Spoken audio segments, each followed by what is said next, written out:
So Usyk does this face-off right after knocking out Daniel Dubois. He does this face-off with Jake Paul in the ring, and I guess since this was a Riyadh or a Ring magazine, it was like sponsored by Riyadh or Ring magazine, that whole company. This is what Turkey is pushing for. Now, he previously said that he doesn't necessarily want Jake Paul's style of fighting because it looks bad for boxing.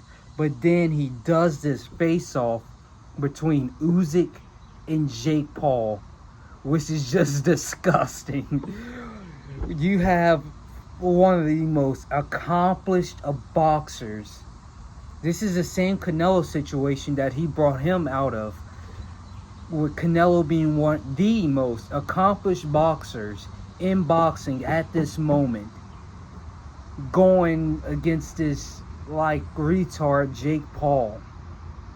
That is just a waste of talent.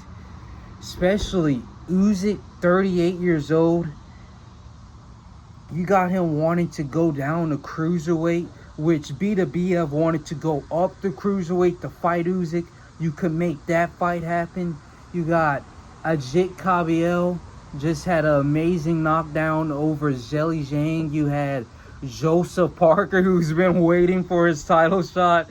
You got okay, you could do Wilder over Jake Paul.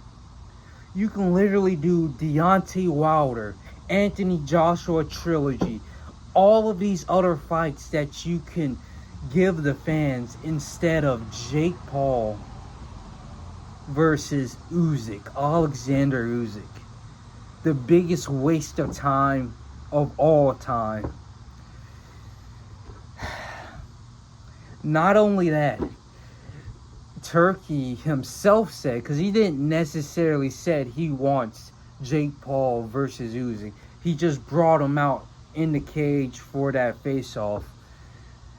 On Twitter, he announces that he would like to see Moses Atama versus Usyk, which is better than Jake Paul, but it still isn't it's not deserved. Dillian White, I guess beating Dillian White brings him into the title contender, like world contender shit, or whatever you call it, like that whole spirit of things.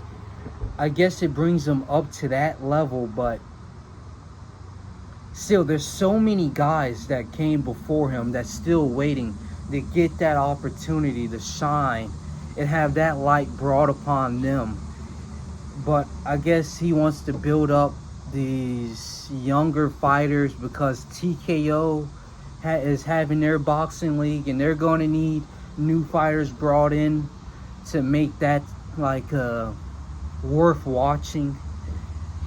But Moses Atama, I feel, is also not ready or skilled enough for Oleksandr Usyk.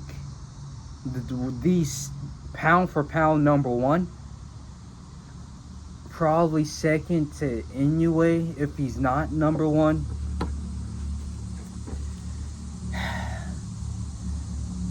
But that's what we have right now with Oleksandr Usyk's future fights. We have Jake Paul and Moses Atama.